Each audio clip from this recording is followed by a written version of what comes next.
বিসমিল্লাহির রহমানির রহিম। আসসালামু আলাইকুম রহমতুল্লাহি ওয়া বারাকাতুহু। সুপ্রিয় দর্শক, বিশ্বের যে যেখান থেকে আজকে আমার এই ভিডিও দেখছেন সবাইকে আন্তরিক অভিনন্দন, শুভেচ্ছা, ধন্যবাদ। আমি সাকিব হায়দার ফ্রম ইউএসএ। বাংলাদেশের রাজনৈতিক প্রেক্ষাপট নিয়ে বিভিন্ন ভিডিওর মাধ্যমে আমি বিভিন্ন সময় আমার ব্যক্তিগত মতামত আপনাদের কাছে তুলে ধরি।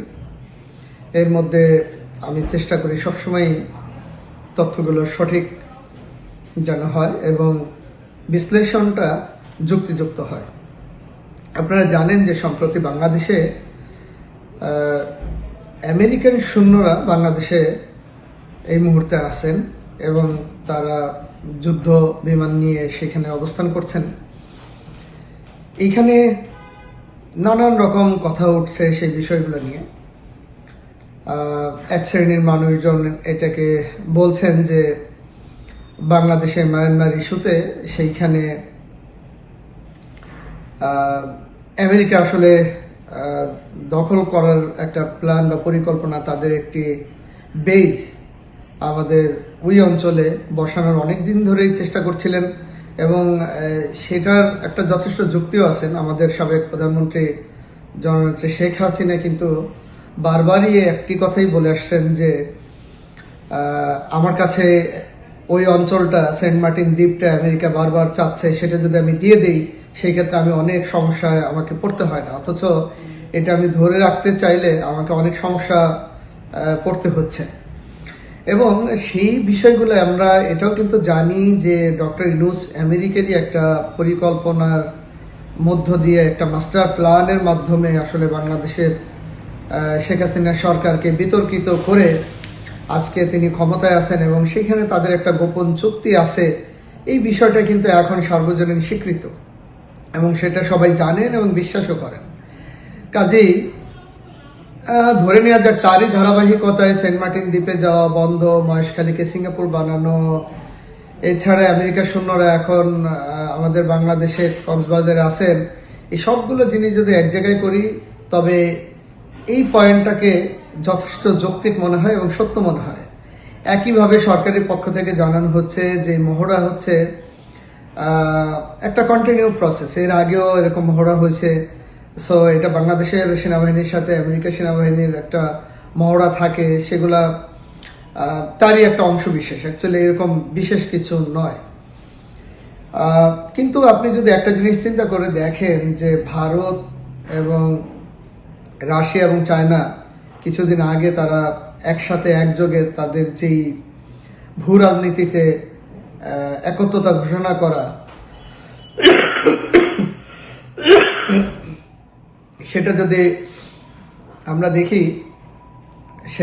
আমরা দেখি যে কেন তারা এরকম চিন্তা করছে। কারণ মায়ানমার ইস্যুতে ভারত এবং চায়না এখন তারা বন্ধু, তারা পার্টনারশিপের এগ্রিমেন্টে তারা অলরেডি গেছেন। কারণ তারা জানে যে ভারতের 7 সিস্টার বাংলাদেশ সহ ওই অঞ্চল তাদের নিয়ন্ত্রণে অথবা প্রতিরক্ষা ব্যবস্থা যদি ভারতের নিয়ন্ত্রণে রাখতে হয় সেক্ষেত্রে চায়নার বিকল্প নেই।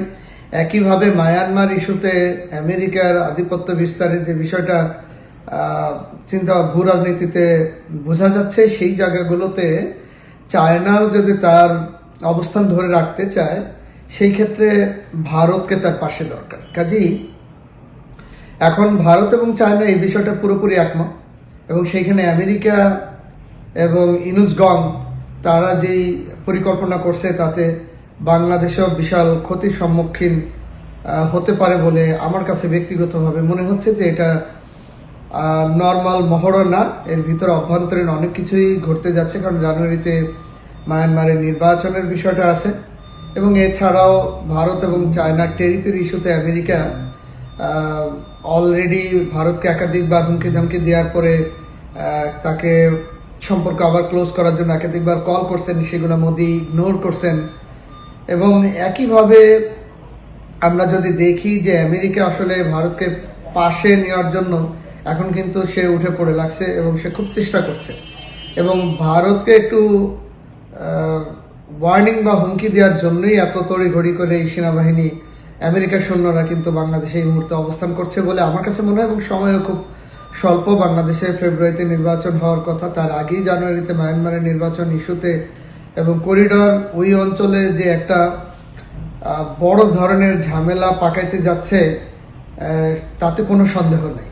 এবং সেদিক বিবেচনা করলে আমেরিকার এই সৈন্যবাহিনী আগে থেকে ওইখানে বসে থাকা আমাদের জন্য আসলে খুব বেশি একটা শুভ হবে বলে আমার কাছে মনে হয় না। সেটা আমার কাছে একটু, আমি আশঙ্কা করছি যে এটা আমাদের জন্য বিরাট একটা ক্ষতির সম্মুখীন হতে যাচ্ছে বাংলাদেশের পরিস্থিতি। একইভাবে বাংলাদেশের এই মুহূর্তে অন্যান্য বিষয়গুলো যে খুব ভালো আছে তা না, বাংলাদেশের সাধারণ জনগণও ফুসকে উঠছে। ইউনূস সরকার যে ব্যর্থ আইনশৃঙ্খলা নিয়ন্ত্রণ, দ্রব্যমূল্যের ঊর্ধ্বগতি, এছাড়া আন্তর্জাতিক রাজনীতি, বাংলাদেশে প্রবাসীদেরকে বিভিন্ন দেশে বিদেশে ভিসা সংক্রান্ত বিষয় নিয়ে সবকিছু মিলে আসলে একটি পুরা জটলা পাকিয়ে ফেলছেন। এবং আমার কাছে মনে হয় না যে ডক্টর ইউনূসের কাছ থেকে বাংলাদেশের সাধারণ মানুষ যে প্রত্যাশা করছিলেন তার সিকিভাগও তিনি পূরণ করতে পারছেন, বরং তার ব্যক্তিগত স্বার্থ সিদ্ধ বিষয়গুলোতেই তিনি বেশি মগ্ন এবং সেটাই তিনি করছেন। এটাই আসলে আজকের মতো আমার এই ভিডিওতে আপনাদের জন্য একটি মেসেজ। আগামীতে বিএনপির বাংলাদেশের রাজনীতি আসলে কোন পথে হাঁটছে, বিএনপি কি আসলে দুই ভাগ হয়ে যাচ্ছে কিনা, বা বিএনপির ঊর্ধ্বতন নেতৃবৃন্দর চিন্তাভাবনাগুলোর মধ্যে মাঠ পর্যায়ের বর্তমান তৃণমূলের নেতৃবৃন্দদের যে মতবিরোধ, সেই বিষয়গুলো নিয়ে একাধিক ভিডিও নিয়ে আসবেন ইনশাল্লাহ খুব শীঘ্রই। ভালো থাকবেন, সুস্থ থাকবেন। ধন্যবাদ সবাইকে আমার ভিডিও দেখার জন্য। চ্যানেলটি লাইক, শেয়ার, কমেন্ট করবেন। আসসালামু আলাইকুম রহমতুল্লাহি ওয়া বারাকাতুহু।